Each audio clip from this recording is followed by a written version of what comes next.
Bom dia, meus irmãos. Bom domingo para cada um de vocês. Voltamos à nossa escola bíblica viva no domingo pela manhã. Semana passada não tivemos por conta de nossa atividade externa, o dia da Family Day, da Família Day IABV. Foi um dia maravilhoso, de grande proveito. E sabíamos que a maioria das pessoas não estariam ligadas na escola, então não tivemos a reunião. E hoje estamos voltando. Depois de termos tido já 3 lições, 3 sessões falando sobre a pessoa do Espírito Santo no Velho Testamento, Novo Testamento, como o Espírito Santo se move. Agora vamos entrar então nesta 4ª sessão, onde desde há 15 dias passados já tínhamos começado a falar sobre o ministério ou os 5 dons ministeriais. E na última lição, na última sessão, estivemos falando então sobre o ministério apostólico, como ele foi estabelecido, quais as suas funções e quais as bases bíblicas para o exercício do ministério apostólico, até porque até hoje existe ainda uma certa resistência com relação ao apostólico. Eu gostaria ainda de reforçar uma coisa ou outra mais. Mas vamos orar? Pai, obrigado por esta manhã de domingo, agradecemos ao Senhor por podermos acessar esta ferramenta tão importante e chegarmos até a casa dos nossos irmãos e compartilharmos a sua palavra. Permite, Espírito Santo, que ao falar sobre você, estejamos com muita graça, com muito favor do Senhor, para não falarmos nada que não seja de fato conivente com aquilo que você é. Então glorifica seu nome no ensino, glorifica o seu nome em todo esse tempo, para a sua glória, em nome de Jesus. Amém. Se você está pronto, vamos começar. Pega a sua Bíblia, a sua caneta, sua agenda e vamos juntos. Há 15 dias passados estávamos então começamos a falar sobre os dons ministeriais, que são 5, só para recapitular. E eu uso aqui os meus dedos da mão, como Kenneth Reagan assim ensinou, que é um pastor norte-americano, que foi o fundador de uma escola americana chamada Rema, e que ele já partiu para a glória, e ele fala que esse dedo aqui é o apostólico, esse é o profético, esse grande é o evangelista, que tem uma visão das multidões, esse dedo que tem uma veia que leva ao coração é o do pastor, e finalmente o último dedo aqui, o do mestre. Então, para você poder nunca esquecer os 5 dons ministeriais. Eu falava em primeiro lugar sobre o ministério apostólico, sobre como ele se desenvolve, falamos sobre a paternidade do ministério apostólico, sobre a função e a missão de estabelecer igrejas por toda parte, como foi assim com os apóstolos do Cordeiro e com os apóstolos que também sucederam os apóstolos do Cordeiro.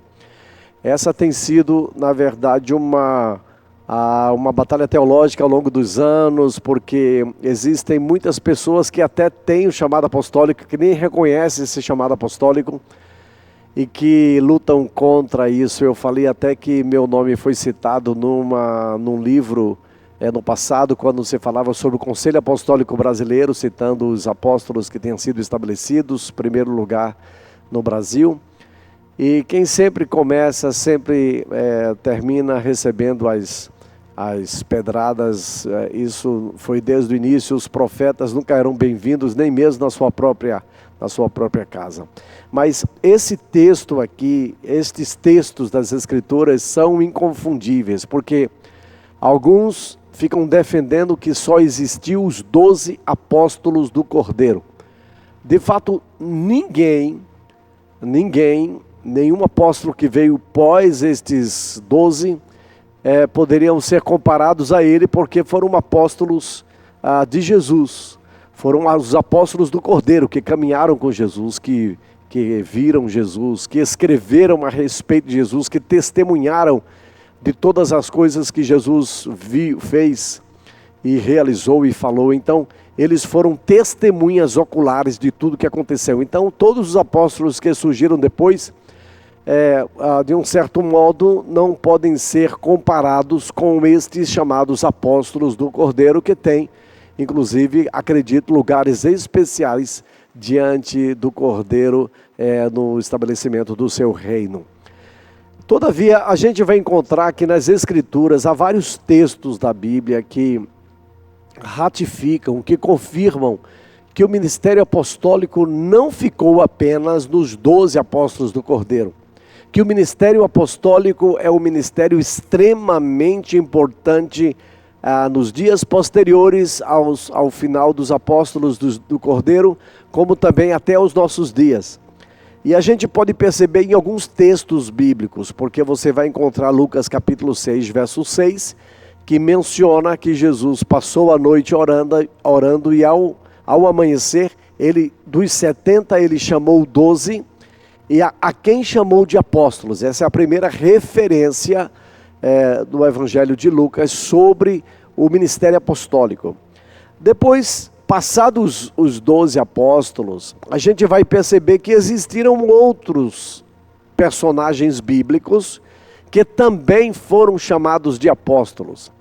Ainda que alguém queira dizer que eram apenas chamados, mas por que chamar alguém que não tem uma determinada função ou uma capacitação para realizar determinada tarefa? É o caso, por exemplo, de Atos capítulo 14, verso 14, onde é claramente mencionado que Paulo e Barnabé eram apóstolos. É interessante porque em Hebreus capítulo 13, eles foram enviados para uma viagem missionária, e aí esse sentido literal da palavra apóstolo, apostelo, aquele que é enviado. E ainda que alguém diga assim, não, mas é porque eles foram enviados, por isso que eram chamados de apóstolos, que eram missionários. Podemos tentar trazer argumentos e criar, na verdade, nossa própria teologia. O fato é que a gente não pode desfazer aquilo que está escrito. O que está escrito, está escrito. Então, a Bíblia diz em Atos 14, 14, você pode pesquisar e marcar na sua Bíblia, até para ajudar as pessoas que questionam o chamado apostólico e poder falar para elas que Paulo e Barnabé eram chamados de apóstolos. A gente vai encontrar também Romanos capítulo 16, verso 7, onde a Bíblia fala de Andrônico e a Júnia. Paulo diz assim, saudai a Andrônico e a Júnia, meus parentes e meus companheiros na prisão, os quais se distinguiram entre os apóstolos, ou seja, eles eram apóstolos notáveis, eram apóstolos distinguidos entre os outros. E é interessante que ainda que alguém possa querer fazer um joguete do português aqui, dizer que eles estavam operando entre os apóstolos, mas não eram apóstolos, o texto posteriormente diz, e Paulo diz, e que foram antes de mim em Cristo, ou seja, que foram estabelecidos no ministério apostólico antes mesmo que Paulo foi então estabelecido. Então, penso que esse texto também nos traz clareza com relação ao chamado apostólico. Outro texto, terceiro texto importante pós Lucas 6, Gálatas capítulo 1, verso de número 19, onde nós vamos encontrar Paulo escrevendo e dizendo, e não via nenhum outro dos apóstolos, ou seja, referindo-se aos 12, senão, aí ele menciona um outro apóstolo, senão a Tiago, irmão do Senhor. Então perceba que o texto claramente, Paulo está chamando Tiago, irmão de Jesus, que não era um dos 12, não é o Tiago um dos 12, é outro Tiago, irmão de Jesus, que também aqui Paulo chama de apóstolo. E por último, a gente vai encontrar 1 Tessalonicenses capítulo 2, verso 6, onde o próprio Paulo menciona assim, Paulo, Silas e Timóteo, ele falando sobre este chamado dos três. E não buscamos glória do homem, nem de vós, nem dos outros, ainda que podíamos, como apóstolos de Cristo, servos pesados. Ou seja, veja, agora Paulo está colocando um universo maior ainda. Ele está colocando que Paulo, não apenas Paulo, mas também Silas e Timóteo, que foi um dos pastores da igreja de Éfeso, que aqui também é chamado de apóstolo. Então percebam, além dos 12 apóstolos de Lucas capítulo 6, verso 6, a gente vai encontrar por essas descrições que eu acabei de declarar, a gente vai encontrar Paulo, vamos encontrar Barnabé, vamos encontrar Andrônico e Júnia, vamos encontrar Tiago, irmão de Jesus, vamos encontrar Silas e Timóteo, todos estes homens no Novo Testamento, pós os 12, sendo também chamados de apóstolos de Cristo Jesus. Agora, se ainda alguém disser assim, mas na verdade não tiveram muitos apóstolos, mas mesmo assim tiveram, mas houve. E o texto que ratifica este chamado apostólico eu trago a você novamente, que é o texto de Efésios capítulo 4, que é uma ratificação do exercício dos 5 dons ministeriais. Observe que nesse texto aqui, ele começa no verso 7, eu queria chamar a sua atenção apenas a partir do verso 7, quando diz assim: e a cada um de nós foi concedida a graça, ou seja, cada pessoa tem uma graça de Deus, existe um favor de Deus, existe algo que é dado pelo Senhor para que façamos alguma coisa na obra do Senhor. Eu falava sobre isso na sessão anterior, há 15 dias passados, e aí você pode ir lá novamente, eu não vou voltar à mesma questão.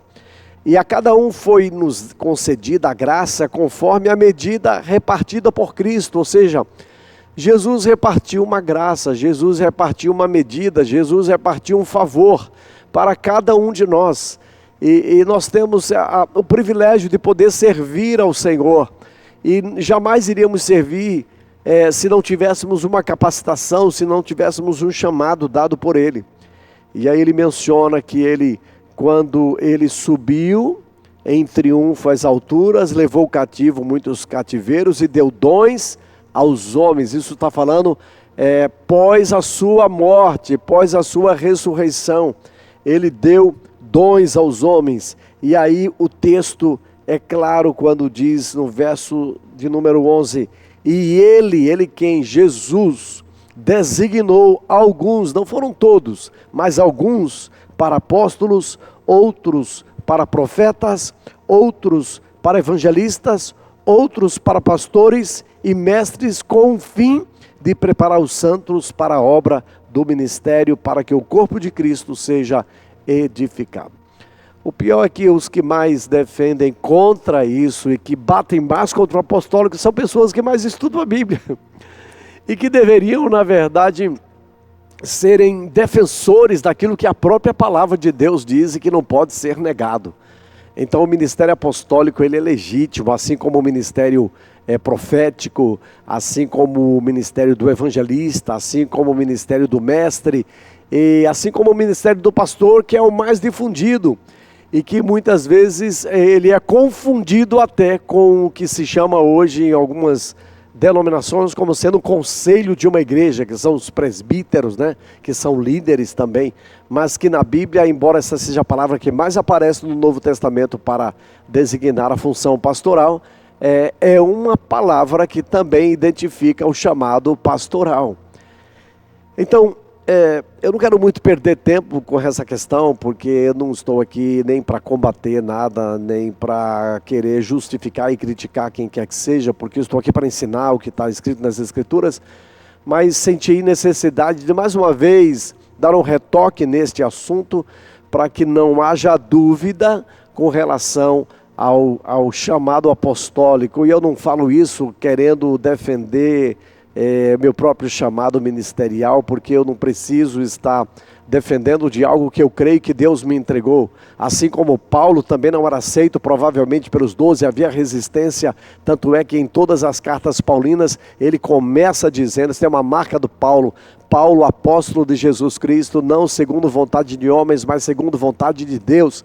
Então eu poderia dizer a mesma coisa, Ebenezer, apóstolo de Jesus Cristo, não segundo vontade dos homens, mas segundo vontade de Deus. Isso é fato e ponto encerrado. Vamos seguir, porque eu não vejo o apostólico como um título, eu vejo o apostólico como uma função, simplesmente uma função. Não tenho necessidade que me chamem de apóstolo, podem me chamar de pastor, podem me chamar simplesmente de Ebenezer também, ou de Josué, como creio que é meu chamado de identificação ministerial e espiritual. Então, fica à vontade, não há nenhum problema com relação a isso, porque eu não vejo isso como título, como muitas pessoas veem, eu vejo apenas como uma função função do corpo de Cristo, como uma função para servir, para que a igreja cresça, para que a igreja seja fortalecida, para que o ministério seja fortalecido, para que a igreja alcance a unidade e a perfeição em Cristo Jesus. Por isso é necessário que os 5 dons ministeriais estejam em plena operação na igreja, para que se cumpra o propósito para o qual Jesus os entregou. Amém? Então, ponto final nesta questão apostólica. Vamos passar para o próximo dom, que me destaco aqui, que é a função ministerial do dom do ministério profético. O ministério profético, para algumas pessoas, é um ministério que ficou no passado também. Todavia, o ministério profético, ele tem uma característica diferente do Novo Testamento. Isso é interessante saber. No Velho Testamento, o profético, embora tinha a mesma função de predizer, de falar algo que da parte de Deus, mas há uma diferença. Por exemplo, no Velho Testamento, quando alguém se levantava como profeta e dizia a expressão, assim diz o Senhor, e se por um acaso aquilo que aquela pessoa falou em nome do Senhor não se cumprisse, aquele profeta era apedrejado até a morte. Então esta era a linguagem, assim tratava o profético no Velho Testamento com esta seriedade. No Novo Testamento a gente vai perceber o que Paulo diz a partir de 1 Coríntios capítulo 14, onde ele faz um dimensionamento, como deve funcionar e traz direção para a igreja. Paulo menciona que o ministério profético tem 3 propostas, 3 profundas ações, ou seja, o ministério profético ele serve para exortar, para consolar e para a edificação da igreja. Então, consolo, exortação e edificação, esta deve ser a palavra profética. E ao contrário do Velho Testamento, em que uma pessoa era julgada, no Novo Testamento não se julga a pessoa, se julga a profecia. Tanto é que a Bíblia diz que fale 1, fale 2, fale 3. Quem começa a falar, o outro deve se calar, que haja ordem e decência. E a Bíblia diz que os irmãos julguem. E é necessário que a profecia seja julgada para saber se ela vem de Deus ou não, se faz sentido ou não faz sentido. Perceberam uma diferença de como era tratado o profético no Velho Testamento e como ele é tratado no Novo Testamento? Não que fosse, está sendo tratado de maneira mais frouxa no Novo Testamento, não. É que nós não estamos mais na lei, estamos na graça. E por estarmos na graça, nós entendemos biblicamente que devemos julgar a profecia e não o profeta. Não vamos mais sair apedrejando as pessoas, como evidentemente era o julgamento do Velho Testamento. Então o profeta no Novo Testamento, e eu queria trazer isso nesse contexto do Novo Testamento, é uma pessoa que recebe revelações, e ele recebe revelações sobrenaturais e fala por inspiração, é divina. A gente pode acreditar que todos os livros do Novo Testamento, os 27 livros do Novo Testamento, e vamos falar no sentido do Novo Testamento, a Bíblia diz que eles foram inspirados, iluminados pelo Espírito Santo. Homens, profetas, foram inspirados, receberam de Deus e escreveram aquilo que receberam de Deus por uma iluminação, por algo sobrenatural que lhes conduziu na escrita para que pudesse chegar o conteúdo da maneira como nós o temos hoje em nossas próprias casas. Então, como eu falei, a palavra profética, ou o dom do ministério profético, ele tem basicamente 3 modus operantes de ação. Era para trazer consolo, exortação e também para trazer a edificação. E há 3 dons de serviço que operam neste dom ministerial. E quais são eles? É a palavra de sabedoria, é a palavra de conhecimento e o discernimento de espíritos. Então, um profeta, normalmente, ele tem operação em seu exercício ministerial. Ele tem uma palavra de sabedoria, ele consegue dar uma palavra de sabedoria que todo mundo percebe, isso é de Deus. Essa é uma direção de Deus para que possamos fazer. Às vezes numa reunião precisamos de profetas que nos tragam um direcionamento que vem de Deus, palavras específicas de Deus, para que possamos saber como nos conduzir. Isso inclusive deve ser uma preocupação de todo o conselho.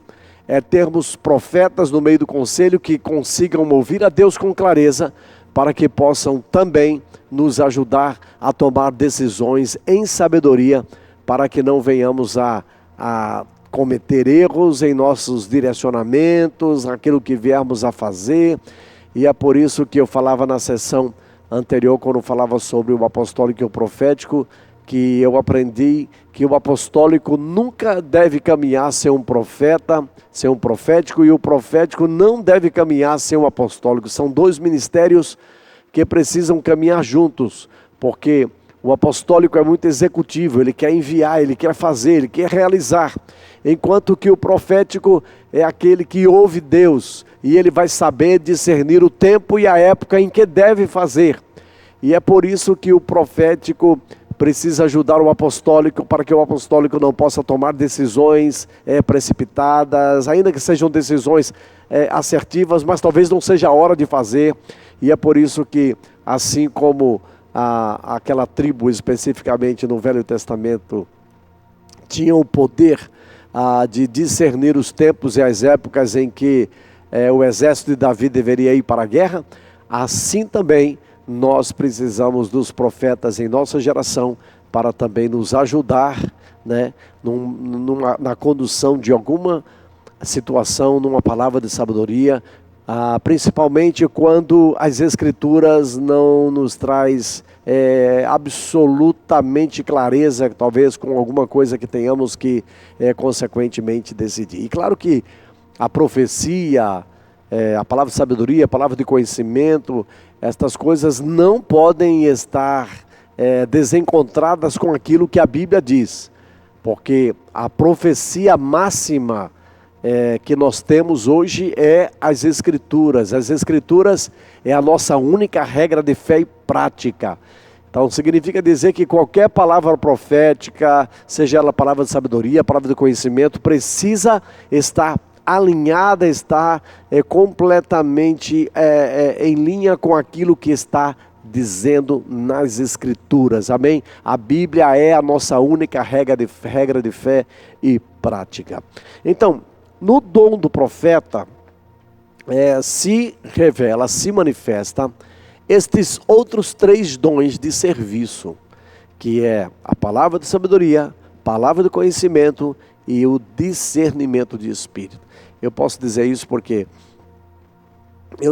eu trabalho no chamado apostólico, tenho um chamado apostólico, e eu já falei a vocês que o apostólico é este aqui, porque este é o único dedo que toca todos os outros, ou seja, o apóstolo é o único dos dons ministeriais que tem um pouco de profeta, um pouco de evangelista, um pouco de pastor, um pouco de mestre, porque o apóstolo toca em cada um desses ministérios. Hoje, por exemplo, agora eu estou operando nesta área do ensino, né, como mestre.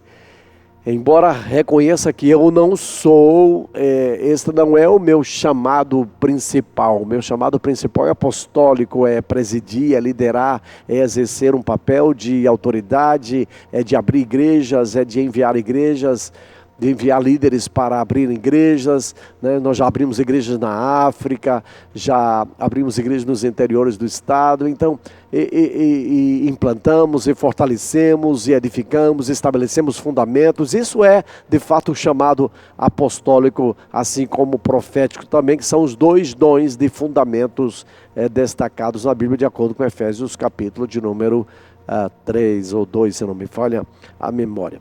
Então, qualquer crente pode ser usado por Deus para falar uma palavra de sabedoria, uma palavra de conhecimento.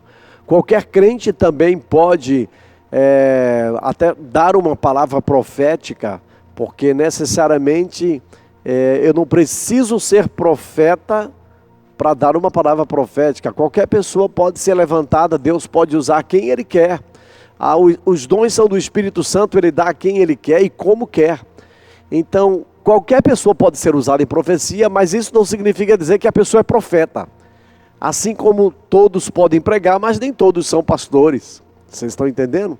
Então todos nós temos a responsabilidade de ir na rua pregar o evangelho como discípulo de Jesus, mas mesmo o fato de estarmos pregando não nos qualifica, não nos dá a capacitação do exercício do ministério pastoral.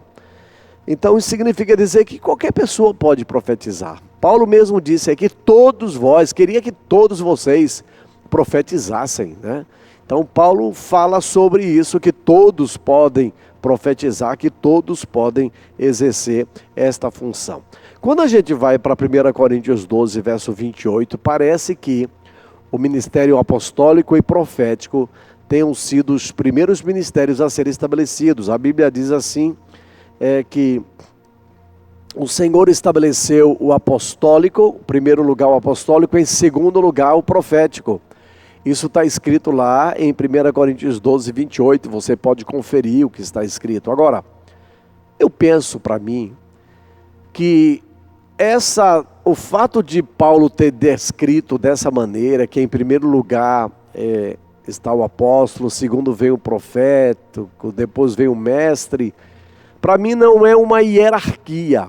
Eu não vejo isso como hierarquia, porque o apóstolo é o maior que o profético, maior que o mestre, maior que o evangelista, maior que o pastor, não.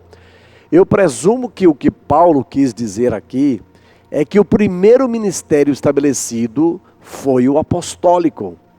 De fato, Lucas capítulo 6, Jesus estabeleceu isso quando chamou os seus 12.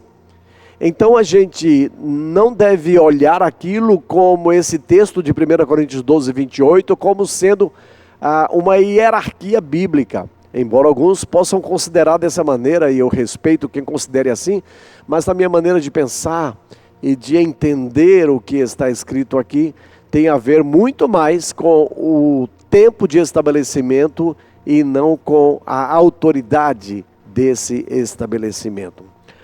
Outra coisa importante é que a gente vai encontrar várias pessoas na Bíblia que existiam, que praticavam o ministério profético.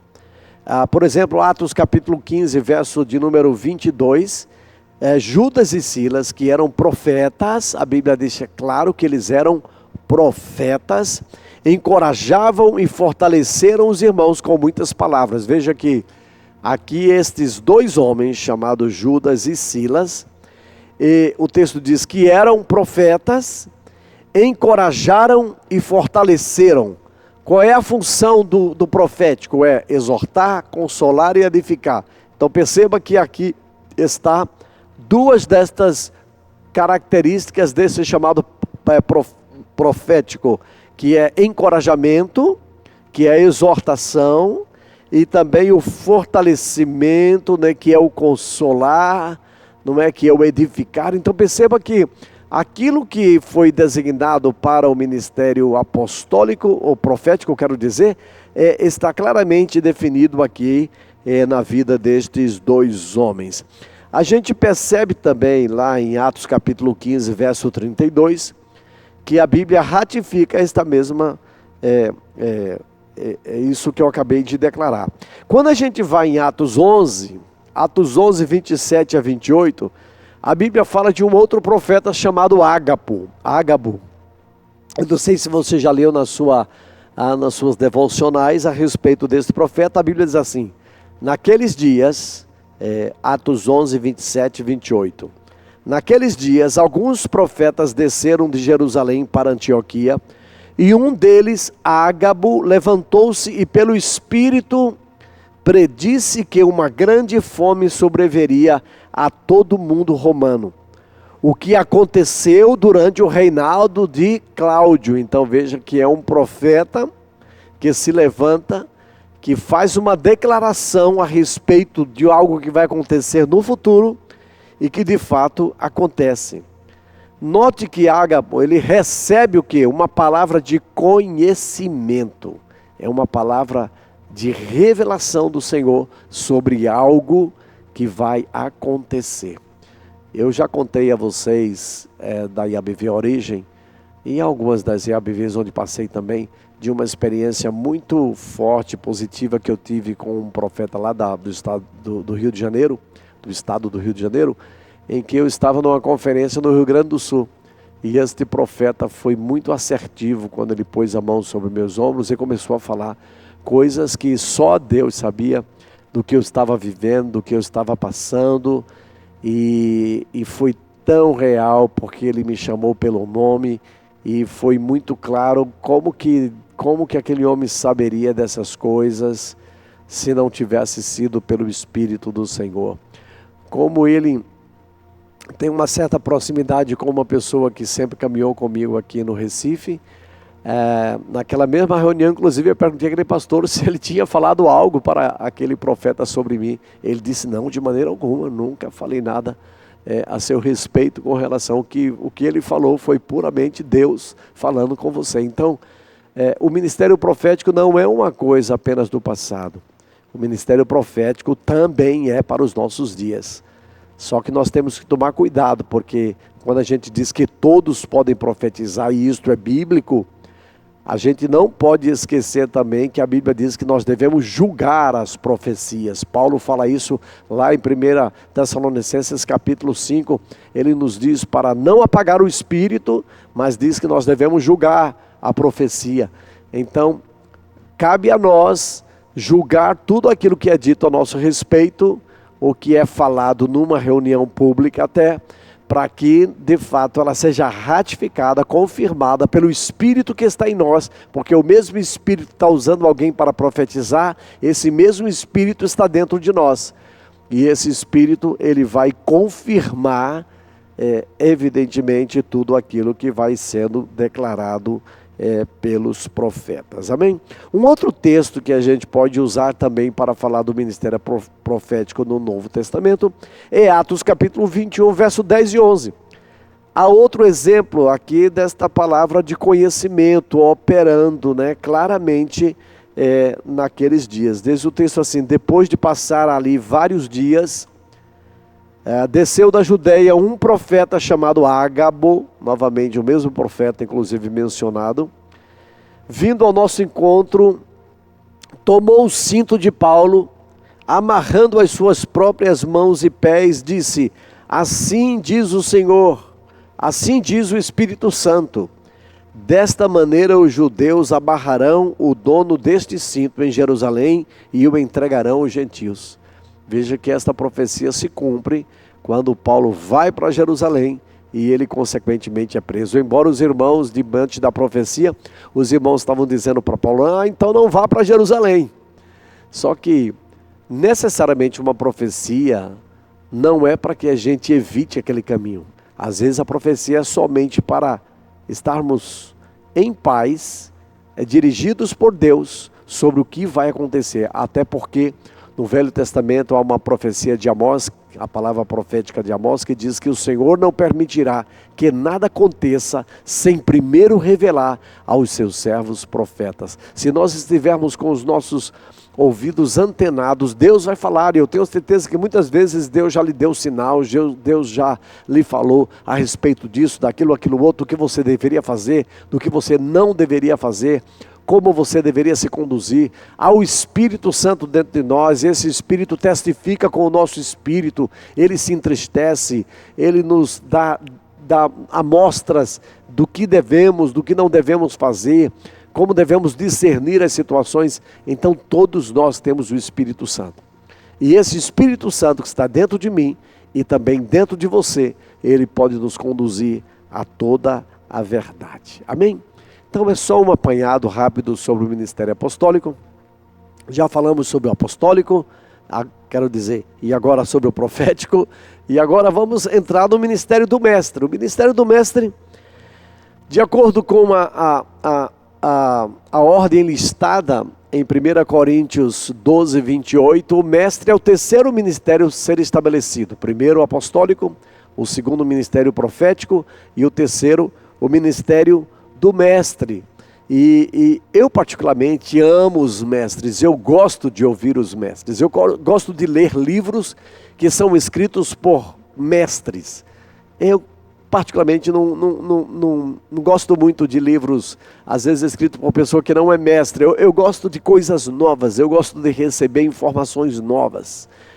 E muitos livros terminam compartilhando as experiências que alguém viveu, e isso é muito bom e você deve lê-los, mas eu gosto de me aprofundar no conhecimento, de conhecer mais, de entrar num nível mais profundo, sair do nível mais raso e entrar num nível mais profundo do conhecimento das Escrituras. E em particular os mestres têm esta capacidade, esta graça que o Senhor concede a cada um deles de nos levar para este lugar, de nos conduzir a este lugar. Eu fico assim, estupefacto. Eu sou um apóstolo que atua no ensino, mas o espírito de revelação, né, está operando muitas vezes no ministério do mestre, porque ele recebeu uma unção, uma capacitação. Ele foi ungido de uma maneira muito específica por Deus para ensinar. Por exemplo, você vai para Mateus capítulo 7, abra sua Bíblia aí, eu gosto desse texto. Mateus capítulo 7, o verso de número 28 diz assim: quando Jesus terminou de ensinar o Sermão da Montanha. O Sermão da Montanha é capítulo 5, capítulo 6 e capítulo 7. Veja o que diz. Mateus 7, 28. Quando Jesus acabou de dizer estas coisas, ou seja, ensinar tudo que ele havia ensinado, as multidões estavam como? Maravilhadas. E por que elas estavam maravilhadas com o seu ensino? Porque ele as ensinava como quem tem autoridade e não como os mestres da lei. Então veja, claro que aqui está fazendo uma diferença muito grande entre o mestre Jesus e o mestre da lei. Talvez muitos mestres da lei, na verdade, conheciam a lei, mas não sabiam explicar a lei. Eu não sei se você já teve, para exemplificar, um professor na sua escola. Eu já tive um professor assim. A gente percebia que ele conhecia o assunto, que ele sabia do assunto, mas ele não sabia transmitir o assunto. A classe não conseguia aprender com ele. Teve uma ocasião que um professor, eu não me lembro mais de que disciplina, de que matéria, no ensino médio, que a gente na classe teve que fazer um abaixo-assinado e levar para a coordenação, para pedir que fosse trocado aquele professor, porque nenhum de nós estávamos conseguindo aproveitar, embora ele fosse uma boa pessoa, mas não estávamos conseguindo absorver o conhecimento, porque uma coisa é um mestre falando, alguém que tem uma graça, que tem habilidade, que tem a capacidade para estabelecer certas didáticas de ensino, e muito mais do que as didáticas, receber uma autoridade e revelação de Deus para consequentemente ensinar a respeito das Escrituras. Então o mestre foi assim. Jesus é o nosso mestre por excelência. Na verdade, Jesus é o nosso apóstolo. A Bíblia fala que ele é o apóstolo da nossa salvação. Em Jesus se operou os 5 dons ministeriais em seu nível mais alto que se possa imaginar. Jesus foi apóstolo, Jesus foi profeta, Jesus foi evangelista, Jesus foi mestre, Jesus foi pastor. Eu sou o bom pastor. Ele fala sobre o bom pastor. Ele é chamado de mestre, e ele diz: vocês estão me chamando de mestre, e de fato eu sou. Ele é chamado de apóstolo na Bíblia. Jesus é chamado de profeta. Então a gente vai percebendo que os 5 dons ministeriais operavam em Jesus, e quando ele subiu aos céus, ele distribuiu estes dons para que todos nós pudéssemos então operar no mesmo espírito, no mesmo poder em que operou Jesus. Porque lá em João capítulo 20, verso de número 22, eu acho que 20, 22 ou 21, 22, desculpe a falta de certeza com relação a esse texto, mas ele está falando na verdade o seguinte: da mesma maneira como o Pai me enviou, eu também os envio. Então com o mesmo nível de autoridade, com o mesmo nível de graça, para que ele, como cabeça do corpo, possa operar em todos estes dons por meio dos membros que somos nós, cada membro sendo e agindo de acordo com aquilo que o Senhor tem designado para cada um de nós. Então o livro de Tiago, no capítulo 3, verso 1, diz assim, que é uma última passagem listada na Bíblia sobre esse ministério apostólico. Na verdade, nos ensina sobre a importância de a gente conhecer a palavra. Paulo recomendou ao pastor Tiago: prega a palavra em tempo e em fora de tempo. Como é importante a gente ensinar. Jesus fazia isso, Jesus pregava, Jesus ensinava nas sinagogas, ele de aldeias em aldeias, de cidade em cidades, como evangelista, cumprindo o seu chamado e o seu papel. Foram 3 anos e meio, mas esses 3 anos e meio foram suficientes para nos deixar todo o legado que nós temos, consequentemente, nas Escrituras. Então, os mestres são aqueles que recebem revelações, muitas vezes revelações sobrenaturais, a respeito de um determinado texto das Escrituras, e nos traz clareza, porque enquanto o evangelista proclama, o mestre, ele explana a palavra de Deus. E é nesse sentido que é importante que tenhamos mestres também dentro da igreja e que operam no exercício deste ministério. O quarto ministério é o ministério dos evangelistas. O evangelista é aquele que é ungido para pregar ou proclamar, o evangelho.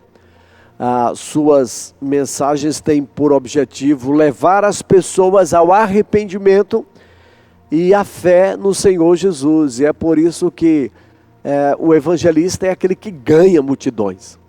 O evangelista que eu mais tive contato e que já partiu para Cristo, me parece, há uns 2 anos passados, 2 ou 3 anos, foi o evangelista Reinhard Bonnke, que tive a oportunidade de conhecer pessoalmente. Tive a oportunidade em 2 ocasiões de estar com Reinhard Bonnke, e não apenas em conferência, mas em falar pessoalmente com ele, um alemão que tinha um trabalho extraordinário na África, e que distribuiu livros sobre o chamado do evangelista para toda a igreja brasileira. Acho que você deve ter recebido um destes livros, o Evangelismo com Fogo. Se você o tem em sua casa, leia novamente para que o seu coração se reaqueça sobre o poder e a paixão do evangelismo. E este homem, diz a história, que ele ganhou cerca de 80 milhões de pessoas em todo o seu ministério. Então, em mais de 40 anos de ministério, ele ganhou 80 milhões de pessoas. Você pode imaginar o que é 80 milhões de pessoas sendo ganhas para Cristo?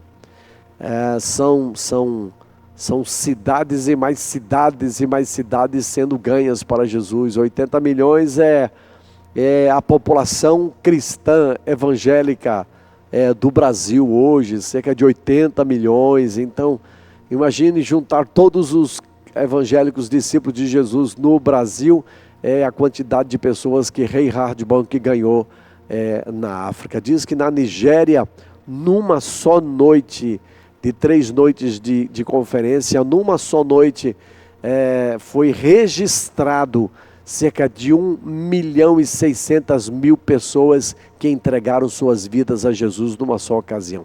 Enquanto o apóstolo Pedro pregou na sua unção, na sua veia de evangelista, e ganhou em Atos 2, 3.000 pessoas, Reinhard Bonnke ganhou 80 milhões, e numa só noite 1.600.000 pessoas. Ou seja, não significa dizer que ele é mais poderoso do que Pedro, porque quem ganha mais não significa que é mais poderoso quem ganha menos, não.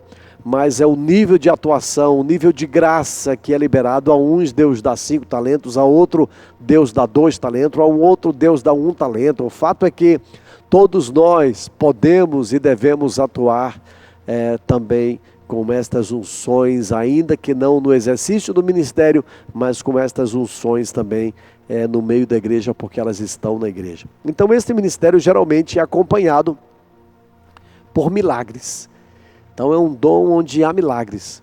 Eu tinha um vídeo, talvez até ele esteja na internet, um homem que foi ressuscitado no ministério de Reinhard Bonk, depois de, se não me falha a memória, depois de 3 dias que ele já tinha sido dado como morto, ele foi transportado de uma cidade para outra, foi embalsamado e transportado de um lugar para o outro, porque acreditavam que Deus ia ressuscitar aquele homem por meio do ministério do apóstolo evangelista Reinhard Bonk.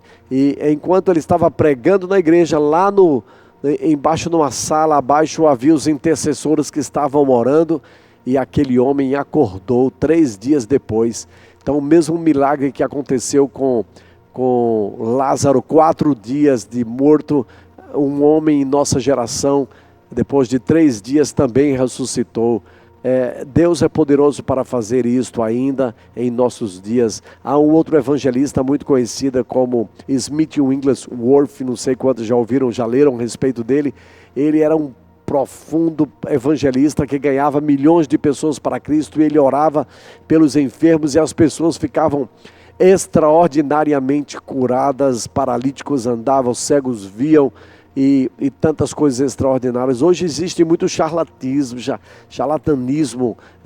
disso, sabe? Mas eu creio que este mesmo ministério ainda está em operação, só que ele não pode ser utilizado para arrancar dinheiro das pessoas, ele não pode ser utilizado para comprar a mente de quem quer que seja.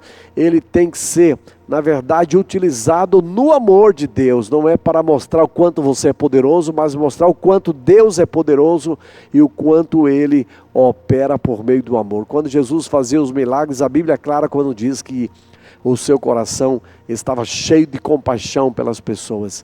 E eu penso que somente quando a gente tem muita compaixão em nosso coração, quando a gente sabe qual é o propósito de determinados milagres, é que de fato eles vão começar a existir e vão voltar a se manifestar, quero dizer. E eu creio que Deus vai fazer isso muito no final dos tempos.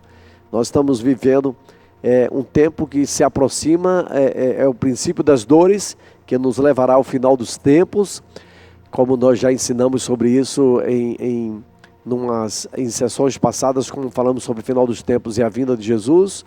E eu creio que nesse princípio das dores para o final dos tempos, nós vamos ver muitos milagres sendo liberados na igreja num nível sobrenatural, porque eu creio que a igreja está entrando neste nível de amor e de manifestação do amor de Jesus, onde não mais serão exaltados as pessoas, mas unicamente Cristo em tudo o que faz. A Bíblia fala, por exemplo, de um evangelista, Atos 8, 5-8, diz que indo Filipe para uma cidade de Samaria, ali lhes anunciava o Cristo. Quando a multidão ouviu Filipe e viu os sinais maravilhosos que ele realizava, deu unânime atenção ao que ele dizia.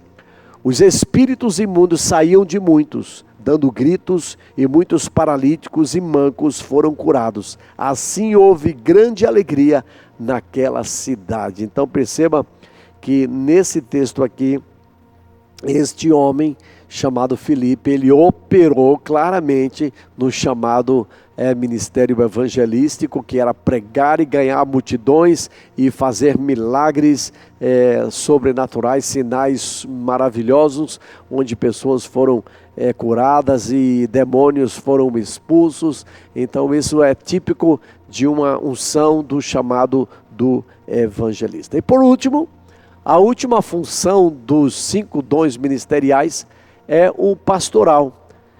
E eu sempre digo que o ministério pastoral é o ministério talvez mais desafiador de todos os ministérios. Porque o pastor, embora todos os outros 4 ministérios tratamos com pessoas, mas o pastor é aquele que mais lida com as pessoas. O pastor é aquele que mais cuida das pessoas.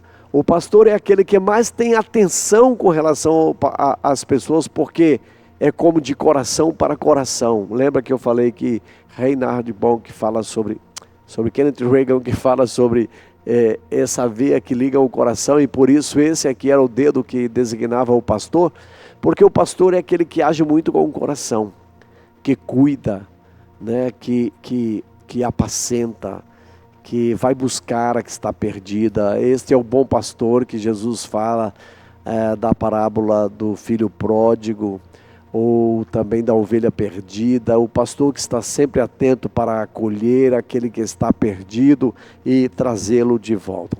Há 3 palavras na Bíblia que descrevem este ministério. A palavra poimen, esta é uma palavra que fala sobre pastor de igreja, é um pastor que cuida de ovelhas, ou pastor de igreja, é uma palavra grega, ela aparece 18 vezes no Novo Testamento. A segunda palavra é a palavra presbúteros. Essa palavra presbúteros, presbítero, né, traduzida para o português, ela aparece 66 vezes. É a palavra que mais aparece designando o ministério pastoral. E a terceira e última palavra é episcopos. Essa palavra, ela é para os bispos, que algumas pessoas terminam em suas denominações estabelecendo como hierarquias, né? Presbitério, pastor, né? Outros colocam bispos, né? Pastor abaixo do bispo. Então, aliás, isso, presbíteros, bispos, pastores e por aí vai, diáconos e tal. Então estabelece hierarquia. Mas eu presumo que na Bíblia nunca se estabeleceu esse nível de hierarquia, não. Aqui neste caso aqui, estas palavras, todas as 3 palavras, tanto a palavra para pastor, como para presbítero, como para bispo, elas designam a mesma função. Nós é que terminamos estabelecendo isso como hierarquia, mas de fato na Bíblia, se a gente vai estudar os pormenores e estudar os textos bíblicos, mesmo a partir dos seus originais, nós vamos entender que eles na verdade designam o chamado pastoral, designam a função pastoral. Todas estas palavras se referem a esta função na igreja, que são usadas de forma diferente, mas que designam basicamente o chamado pastoral. Então, a gente vai ver, por exemplo, talvez um dos maiores exemplos é Atos capítulo 20, verso de número 17, quando Paulo de Mileto, ele está passando e ele não quer entrar em Éfeso e ele pede para que Paulo mandou chamar os presbíteros, né, que é da igreja de Éfeso, para que viesse ao encontro dele. E isso acontece e Paulo então tem um tempo com aqueles irmãos de Éfeso. A igreja de Éfeso foi a igreja que Paulo mais pastoreou, provavelmente por 3 anos. E o texto diz aqui que Paulo estava nessa última viagem missionária, quando ele já estava indo para Jerusalém. Ele queria se despedir desses irmãos, porque provavelmente havia se formado uma grande afinidade, nível de relacionamento. O que aconteceu no Éfeso foi algo tão sobrenatural que toda a Ásia ouviu falar a respeito de Jesus naquela época, por causa de 12 homens que foram discipulados por Paulo. Então isso nos faz perceber o quão extraordinário foi o ministério de Paulo ali em Éfeso. E ali em Éfeso mesmo, Paulo diz assim, quero dizer, para os presbíteros de Éfeso, Atos 20, 28, eles: cuidem de vocês mesmos e de todo o rebanho sobre o qual o Espírito Santo os colocou como bispos, para pastorearem a igreja de Deus que ele comprou com seu próprio sangue. Então perceba que aqui a palavra bispo está associada ao pastoreamento. Então esta é uma palavra que pode muito bem ser chamada para alguém que exerce uma função na frente de uma igreja. Tanto um presbítero, como um bispo, como um pastor. Estas 3 palavras, elas aparecem no Novo Testamento e elas distinguem este chamado pastoral. A última palavra, o último texto que eu quero mencionar é o texto de 1 Pedro 5, de 1 a 4, quando fala sobre os presbíteros. Portanto, apelo para os presbíteros que há entre vocês, e eu faço na qualidade de presbítero. Veja, Paulo estava se chamando também de presbítero, embora ele fosse apóstolo, mas é porque ele fala nessa qualidade de pastor. É isso que ele está querendo dizer. Como eles, e testemunha dos sofrimentos de Cristo, como alguém que participará da glória a ser revelada, pastorei. Então veja que ele está falando para o presbítero agora, para pastorear. Então há uma associação com estas palavras ao chamado, ao exercício, à função do ministério pastoral. Ele diz assim: pastorei o rebanho de Deus que está aos seus cuidados. Isso é muito importante. Se você é pastor, está me ouvindo, deixa eu lhes dizer uma coisa. O rebanho não é seu. O rebanho não era de Moisés, o rebanho era de Jetro. O rebanho que você cuida hoje não é seu, o rebanho é de Deus. Então cuidado como você cuida deste rebanho, é uma grande responsabilidade, porque você está cuidando do rebanho do seu Senhor. E você deve cuidar da melhor maneira possível, para que nenhum adoeça, para que nenhum morra, para que nenhum se perca. Há uma responsabilidade muito grande do chamado pastoral com relação às pessoas que Deus lhes deu para cuidar. Por isso que Paulo faz essa advertência: olhem por ele. Aí ele diz assim, não por obrigação. Paulo diz, olhem por ele.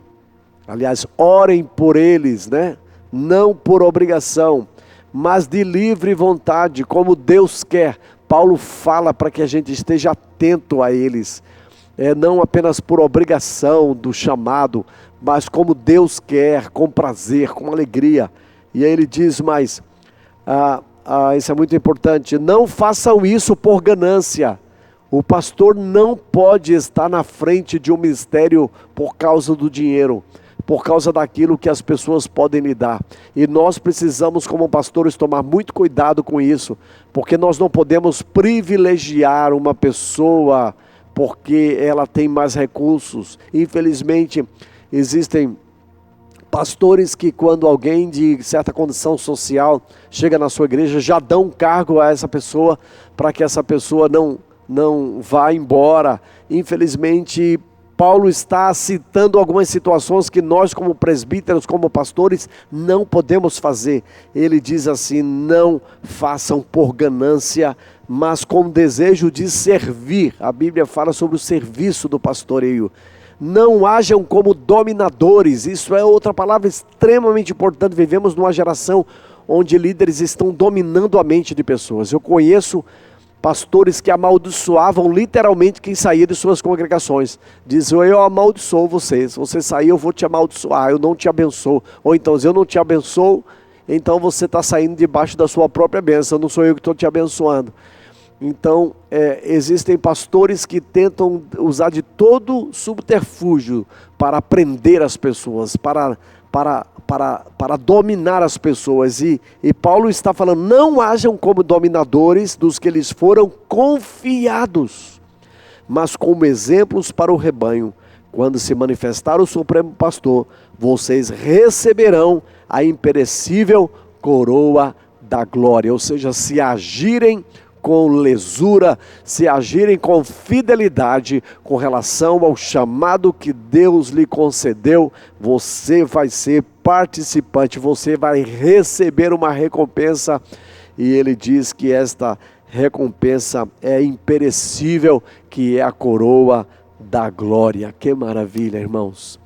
Que tremendo é sabermos que os 5 dons ministeriais dados por Jesus e operados pelo Espírito Santo em nossos dias, eles estão em plena e absoluta operação, e nós precisamos permitir que eles estejam fluindo dentro da igreja. Eu queria terminar essa lição, essa sessão de hoje, dando um conselho para você, que é ovelha, que faz parte de um rebanho, que você frequenta uma igreja local.